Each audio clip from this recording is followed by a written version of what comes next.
kalian bahawa ianya juga menyerupai sebenarnya tokoh-tokoh Cina? Joe, perlu masjid Cina banyak di Malaysia? Okey, ini pendapat saya tentang masjid Cina, okey? Sedikit konteks. Pada tahun 2008, pihak MECMA telah menjemput saya, waktu itu presiden dia adalah Datuk Mustafa Ma.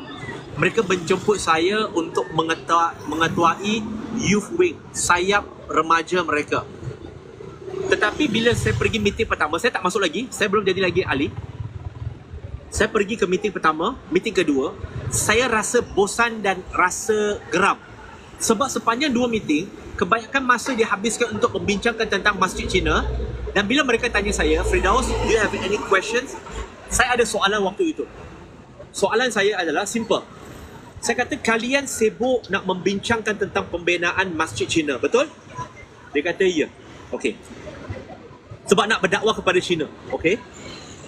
Saya tanya kepada mereka.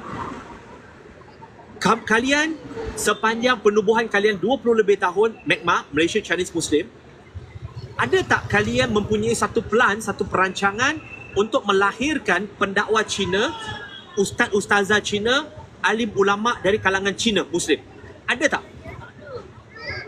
Jawapannya, gila. So saya kata, kalau masjid India di Jalan Masjid India tu, mereka ada masjid India dan khutbah dan kuliahnya dalam bahasa Tamil untuk orang itu kerana mereka ada asatiza yang berbahasa Tamil dan ada masyarakat yang boleh berbahasa Tamil.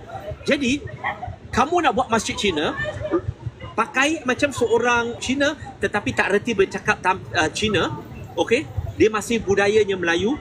Sama juga kalau di Malaysia, kamu ada masjid Cina, luarnya masjid Cina, tetapi isinya masih Melayu. Jadi apa yang dikatakan sebagai berdakwah? Nak menunjukkan bahawa seni banner reka itu adalah Cina.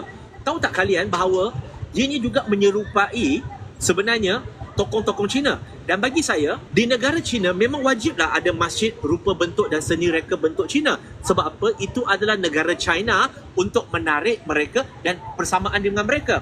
Kita pada asalnya, masjid kita pun tak adalah minaret, tak adalah kubah dan sebagainya. Sehingga pada kerajaan Uthmaniyah yang adanya kubah dan sebagainya. Kita di Malaysia ni apa? Malaysia ni Muslimnya adalah majoriti Melayu.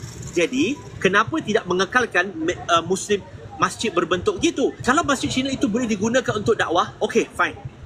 Untuk dakwah. Tetapi masih gagal dari sudut perancangan untuk melahirkan ustaz dan ustazah.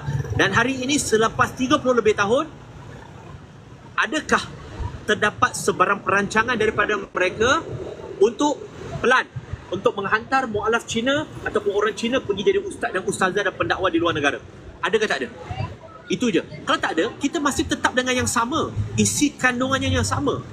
Jadi di situlah yang perlu pembinaan modal insan, bukan sekadar pembinaan masjid dan surau, okey, yang hanyalah merupakan batu, simen dan konkrit itu sahaja. Kita yang memberikan makna kepada masjid dan surau, bukan masjid dan surau itu memberikan makna kepada kita.